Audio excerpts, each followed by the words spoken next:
যে জুমার দিন এই 5 কাজ আমি ছাড়বো না। তাহলে শুক্রবারে 5টা আমল: 1, বেশি বেশি দুরুদ; 2, ফজর নামাজ জামাতের সাথে পড়া পুরুষরা, মহিলারা অক্তমত পড়বেন, পুরুষদেরকে পাঠিয়ে দিবেন মসজিদে; 3, সূরা কাফ পড়বেন; 4, আগে ঘুম থেকে উঠে উত্তম রূপে গোসল করে মসজিদে আগে আগে গিয়ে পায়ে হেঁটে গিয়ে সামনে ইমাম সাহেবের কাছাকাছি গিয়ে বসা, অনর্থক কথা কাজ না করা, তেলাওয়াত জিকির আজকারের মাশগুল থেকে নামাজটা পড়ে বের হয়ে আসা, এই কাজ। নাম্বার 5, দোয়া করা, বিশেষ করে দিনের শেষ প্রহরে। আমল করবো তো ইনশাআল্লাহ? মনে থাকবো তো ইনশাআল্লাহ? আমরা প্রয়োজনে বাসায় গিয়ে একটা কাগজে নোট করে ফেলবো, লিখে ফেলবো, লিখে এরপরে ওয়ালে টাঙ্গায় দিবেন বাসায়, যে জুমার দিন এই 5 কাজ আমি ছাড়বো না। আপনি যদি মনেও না থাকে, আপনার যদি ভুলেও যান, আপনি এই কাগজ আপনাকে মনে করাবে ইনশাআল্লাহ।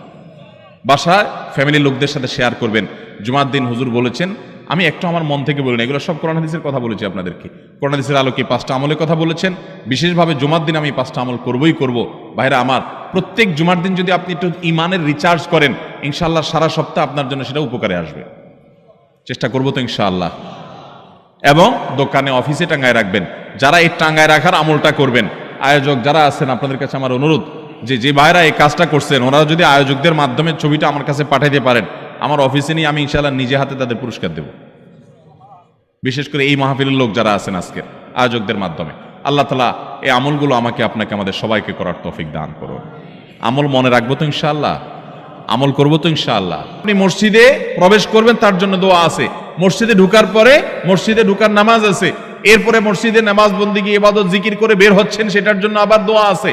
আবার আপনি যাচ্ছেন, কাজকর্মে যাচ্ছেন, বাজারে যাচ্ছেন, সেটার দোয়া আছে। স্ত্রী সহবাস করার সময় দোয়া আছে। দোয়া নাই, জিকির নাই, এমন কোনো মুহূর্তে ইমানদারের জীবনে থাকতে পারে না।